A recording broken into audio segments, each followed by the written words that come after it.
Hi, this is Jesse Liberty for Telerik. Today we're going to take a look at creating a thermometer using the rad gauge control. This will allow us to get into a lot of advanced details using the rad vertical linear gauge. We're going to create that with two scales, one for Celsius and one for Fahrenheit. The Celsius scale will run from -30 to 40 degrees, the Fahrenheit scale from -22 to 104 degrees.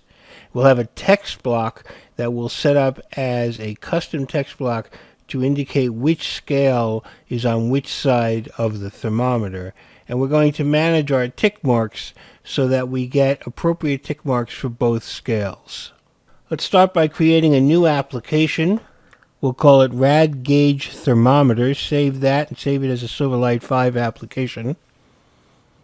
And let's go ahead and click Data Visualization to get that reference as well as all its dependent references into the application. When Visual Studio settles down, we're ready to add our Telerik Rad Vertical Linear Gauge. That's going to be the main gauge that we're working with for the rest of this building of the thermometer. We'll set its width to 24 and its height to 327. There we have the outline of our gauge of our thermometer. Within that, we need to create our first scale, which is going to be our Celsius scale. Let's set our minimum as -30 and our maximum as 40. That's the temperature range that we're going to allow this thermometer to show. We'll set our relative Y at 0.05, just slightly up from the bottom. We'll set our relative height at 0.85 and our start and ending width at 1, which will keep this rectangular, no narrowing or widening of the gauge necessary. Now we have major ticks, middle ticks, and minor ticks. Major ticks are the largest of the ticks, and they are the ones that can take a label. We're going to give them a relative width, which will indicate how far out the tick will jut. We're going to set the location for our major ticks as over outside, and that will give us the labels on the outside of the thermometer. Let's set the relative height of the major ticks, and then we're on to the middle ticks. Middle ticks equal 2 means that we will have a middle tick in between each of the major ticks. We can also set the middle tick's relative width and height, the offset, and where its location is, in this case over outside again.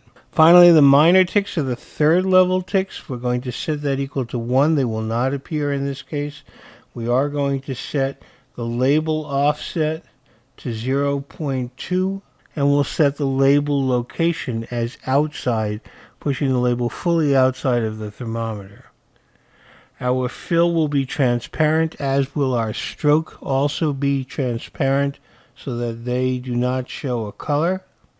And you can immediately see in the design surface the temperature, major ticks and minor ticks for the Celsius scale. Let's create a custom item for our linear scale, and in that custom item we're going to place a text block. We're going to use the Telerik scale object to set the relative X and Y position, setting the relative X position as -0.7 and setting the relative Y position to 0.95.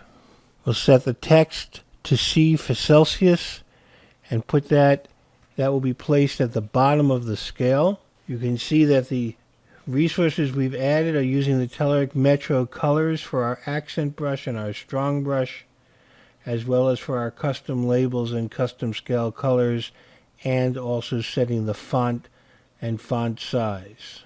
With that custom work in place, we are able to see the bulb of the thermometer at the bottom, and that used a path to draw that. Let's run that and see what that looks like.